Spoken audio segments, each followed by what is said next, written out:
manahimiga. Tapos, saan mo ako dadalhin? Ikaw, tumahimik ka na lang, ha? Dami mong tanong. Utang na naman yan, oh. Sige, uwi na ako. Hindi! Basta! Dito ka. Si Mang, andito na si Papa, oh. Halika kayo, umupo kayo dito. Hindi ka na, umupo ka na doon. Ikaw, tigilan mo ako sa kakautang mo na yan, ha? Ang dami mong sinasabi. Madam, ito na po pala yung asawa ko. Umupo ka na. Ay, siya na ba yung sinasabi mong asawa mong sakit sa ulo? Ay, kung sa bagay, yung katawan, pwede na. Tsaka yung muka, yung ilong, matangos naman. Patingin nga ng ngipin mo. Ah! Ang baho. Sa bagay, may gamot pa naman dyan. Madami akong Colgate na stock. Ano ba to, dentist? Kaya ba ako pinapunta dito? Pabunot mo to lahat ng ngipin ko? Ay, hindi. Basta manahimik ka na lang. Diba? Katulad ng napag-usapan natin ha, sa isang buwan, 20K.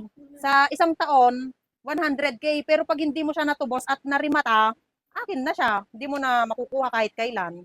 Dagdagan nyo naman, madam. Madalang na po kayong makakita ng ganyang mukha, oh. Exotic po yan. Mahirap hanapin. Ano ba yung pinagsasabi niya? Isasanla muna kita. Ha? Wala nga tayong pera. Saan ako kukuha? Ayan mo, tutubusin din kita. Pati ba naman ako, Oh, isasanla ayan mo? na, diba? Halika na. Sige po, madam. Alis na po ako. Halika. Ha? Pati pa naman ako silang naman. My precious.